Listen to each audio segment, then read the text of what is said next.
আমার আল্লাহ তাআলা কোরআনের মধ্যে সূরা আহজাবের ৫৭ নম্বর আয়াতের মধ্যে ইরশাদ করেন, আপনি যদি আমাদের চ্যানেলে নতুন হয়ে থাকেন তাহলে এমন জ্ঞান গর্বমূলক উপকৃত ভিডিও পেতে সাবস্ক্রাইব করে নোটিফিকেশন বেলটি অন করে দিন।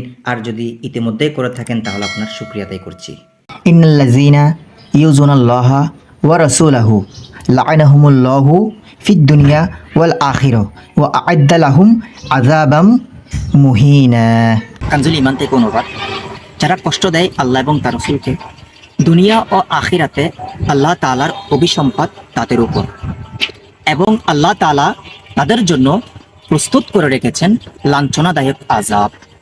এই আয়াতের তাফসিরে প্রসিদ্ধ তাফসিরের কিতাবের মধ্যে রয়েছে, যে ব্যক্তি রাসূলুল্লাহর শানে অবমাননা করে, সামান্য পরিমাণ অবমাননা কিংবা গুস্তাখি করে, তোহিন করে, সে ব্যক্তি কাফির হয়ে যাবে, মুরতাদ হয়ে যাবে। এবং এর শাস্তি চার মাযহাবের ইমামদের অভিমত কি রাসূলুল্লাহর অবমাননাকারীদের ব্যাপারে, আসুন আমরা জেনে নিই। বিশ্ববিখ্যাত ইমামে আহলে সুন্নাত ইমাম আহমদ রাজা খান ফাজিলে বেরলভী রাহমাতুল্লাহ আলাইহি তার প্রসিদ্ধ কিতাব তামহিদুল ঈমানের মধ্যে লেখেন, চার মাযহাবের ইমামদের অভিমত এর মূলভাব আমি আপনাদের সামনে তুলে ধরছি। হানাফি মাযহাব ব্যতীত বাকি তিন মাযহাবের মধ্যে রয়েছে, যে ব্যক্তি আল্লাহ রসুল সাল্লাল্লাহু আলাইহি সাল্লাম কিংবা যে কোনো আম্বিয়াদের শানে অবমাননা করবে, গুস্তাখি করবে, তার কোনো ক্ষমা নেই, তার শাস্তি একমাত্র মৃত্যুদণ্ড। অর্থাৎ শিরকের পর সবচেয়ে জঘন্য গুনাহ হচ্ছে রাসূলুল্লাহর শানে গুস্তাখি করা, অবমাননা করা। এবং হানাফি মাযহাবের মধ্যে রয়েছে, সে যদি সত্যিকার অন্তর থেকে তওবা করে তাকে সুযোগ দেওয়া উচিত।